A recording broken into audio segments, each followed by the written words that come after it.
Hi guys! Welcome back to my channel. If you're new to my channel, welcome! I'm also new here on YouTube. So today, ang i-discuss po natin is all about the mysterious Bermuda Triangle, yung mga nawala doon and never nang nahanap, and yung counterpart niya dito sa Pilipinas, which is the Romblon Triangle. So, before anything else, guys, if hindi pa kayo nakasubscribe sa channel na to, please hit the subscribe button below and hit the notification bell, yung parang bell na icon, para po ma-notify kayo as soon as I upload videos. And, another thing, sabi ko po sa inyo, doon sa aking bagong Facebook page, in-announce ko rin dito sa YouTube na ang gagawin ko po na susunod na video is all about dreams. Pero, pinut on hold ko po muna yun kasi kailangan ko pa po ng mga experiences from you guys. So, meron na pong mga iba na nakapag-email na sa akin and sobrang grabe, ang cool lang and sobrang interesting. So, kailangan ko rin po na magkwento kayo sa akin. If meron kayong dream na gustong ma-share na about lucid dreaming, yung mga bangungot, or let's say, for example, magkwento kayo ng dream na for some weird reason, nagkatotoo siya. Weird siya na nangyari sa panaginip mo, pero ang weird lalo nung naging totoo siya. Tapos, magkwento rin po kayo if meron kayong mga dreams na hanggang ngayon, bumabagabag sa inyo. Gusto nyo malaman kung ano yung meaning nun? Tingnan natin dun sa libro ko and I'll call my friend na medyo nakakapag-interpret ng dreams. So, para matulungan niya tayo. Yun ang i-upload ko sa susunod na video ko if I get enough. And if I get too much naman, gagawa tayo ng part 2 nun. So, alright? So, email nyo na lang sa akin ha. Lagay ko yung email address ko dito. So, simulan na natin yung video. Okay, so simulan na natin. Ang Bermuda Triangle is located in the North Atlantic part of the ocean. Malapit to banda sa May, Florida. And it's also called as the Devil's Triangle dahil sa mga kababalaghang nangyayari sa area na to. And mismo si Christopher Columbus, sinabi niya noong 1942 na nung nandun sila sa area na yon, maraming mga strange lights and yung compass nila, ikot lang ng ikot. Nagwawala yung compass nila. So, noong panahon lalo na very reliable sila sa compass for directions. Wala pa namang GPS noon. Talagang malaki yung possibility mo na mawala pag dumaan ka sa area na yon. So, ang unang disappearance na pinili ko for this video is very creepy and it happened dun sa tinatawag na Flight 19. So, yung Flight 19 is actually code for 5 US bomber planes na nag-exercise lang sila dun sa area na yon. And tandaan nyo, itong mga aeroplano na to, they're very strong and robust. And nung time na yon talagang sila yung ginagamit pag panahon ng gera na nag-carry ng mga torpedoes para mag-sink ng mga submarines. So, very matibay sila ha. And nangyari was, during that exercise, biglang nagkaroon ng gulo. So, around 3 p.m., nag-radio na sila dun sa kanilang control tower na sinabi nila na parang nawawala na sila kasi hindi nila alam kung bakit yung mga compass is acting very strangely. Tapos, nung 3:45, sinabi nila na hindi na nila alam kung nasan sila. They think they've flown off course.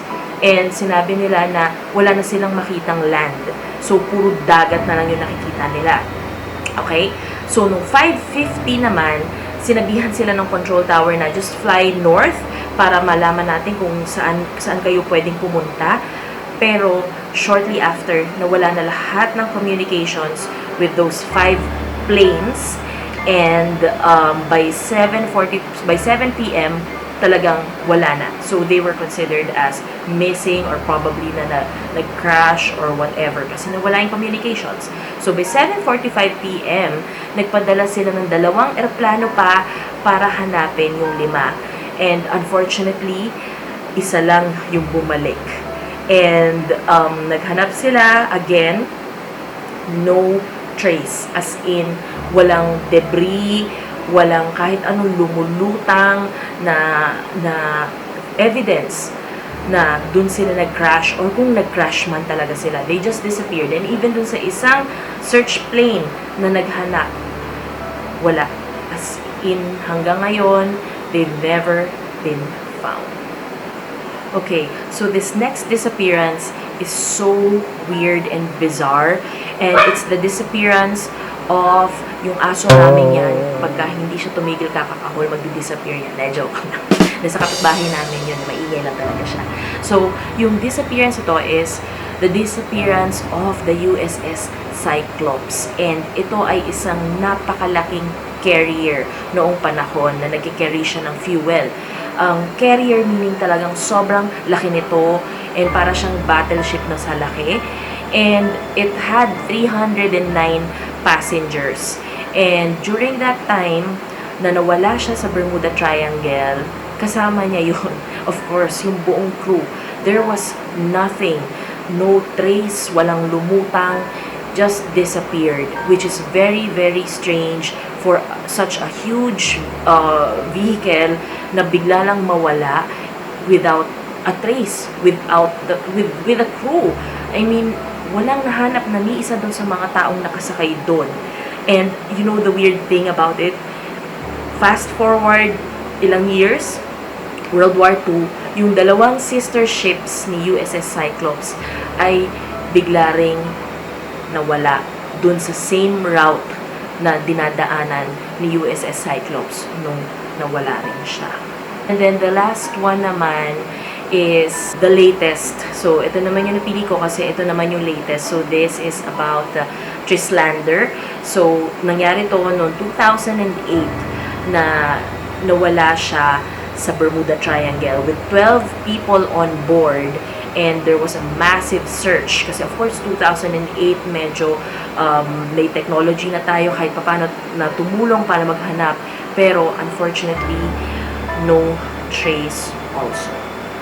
Alright, so doon na tayo sa counterpart naman nito sa Pilipinas, which is the Romblon Triangle. So, ang Romblon Triangle is of course located sa may Romblon. This is in the Sibuyan Sea. So, hindi naman siya kasing grabe ng Bermuda Triangle. Kasi sa Bermuda Triangle, napakadami ng nawala talaga and napakadami ng nawalang mga souls din along with their crew members. Wala talaga. And dito naman sa Romblon Triangle, marami lang mga nasawi. Unfortunately, maraming mga trahedyang nangyari din dito, pero buti na lang nahahanap pa naman sila. Ang alam ko lang is may isang mysterious disappearance na nangyari dyan sa Romblon Triangle na until now nobody knows if it's true. So simulan natin doon sa tinatawag nilang ghost ship. So yung mga locals swear na meron daw talagang nagpapakita na ghost ship doon sa Romblon Triangle. And ang sabi nila, it glistens like gold. So para siyang gold na bigla lang siyang sumusulpot at bigla lang rin siyang nawawala. Okay? And nung 1980, yung nagkaroon ng isang trahedya, yung Don Juan, isang barko na may 1,000 passengers na sumalpok siya sa isang oil tanker and lumubog. And fast forward ilang years later, 1987 naman, yung Doña Paz, na dun din sa same route na yung dumadaan with 4,000 passengers, ganun na ganun din yung nangyari. Sumalpok siya sa oil tanker and lumubog. And you know what the weird thing is? Yung unang lumubog, yung sinabi ko yung si Don Juan, kiniklaim ng kapitan na kaya sila sumalpok sa oil tanker is because biglang nagpakita daw yung ghost ship and kinailangan niya, as in bigla daw nag-appear, kinailangan niya kumabig kagad para maiwasan yung ghost ship. Tapos yung sa pagkabig niya, doon sila napunta naman, sumalpok sila doon sa oil tank. So, pag-usapan natin yung ghost ship na yan. Kasi, before all of these happened, and before pa nagkakaroon na nagpapakita na ghost ship dyan sa Romblon Triangle, napakadami na ring lumubog dyan, lalo na nung World War II. Nung panahon na yon, may 4 na napakalalaking barko ng Japan ang lumubog dyan. So, nung 1944, yung mga Allied planes ng World War II to nasink nila yung Musashi. So, that is Japan's strongest battleship. So, napakalaki nito. So, it means battleship talagang made for war. Napakalaki. Diyan lumubog. And, syempre, hindi na nila yun nakuha or siguro konting wreckage na lang kung masyado siyang malalim. And meron sila pang napalubog na 2 destroyers doon. Also from Japan. So, yun yung Nagato and Miyoko. So, yung 2 destroyers na yun, doon din lumubog. Na yung ibang mga locals, yun yung pinapaniwalaan nila na baka nga souls of the departed from that wreckage, yun yung mga nasa ghost ship na ngayon. Okay, so doon na tayo sa mysterious disappearance na nangyari dyan sa Romblon Triangle. So, yun yung mystery nung USS Robalo. So, yung USS Robalo is a submarine nung panahon ng World War II. And bigla na lang rin siyang nawala. Ang sabi-sabi nila, may nagsabi na no, napalubog siya doon sa Philippines, and merong 3 nag-survive, yung parang lieutenant or 2 crewmen niya, silang 3 daw. Tapos sabi nila na nakarating daw sila sa Palawan, and doon daw sila hinuli, and parang kinasuhan sila as spies. And sabi ng mga historians naman, unfortunately, there was no record of them. Actually, yung 3 yon na sinasabi nilang nag-survive, kaya alam nila na, ay hindi, lumubog yan, yung 3 nga nag-survive, tapos, ano lang, tinorture lang doon or something, kasi, ano nga sila, spies sila, pero there was no records of them anywhere. And until this day, it still remains as one of the mysteries that surrounds the Romblon Triangle. What really happened to that submarine? What really happened to the crew that was inside? Alright guys, so there you have it.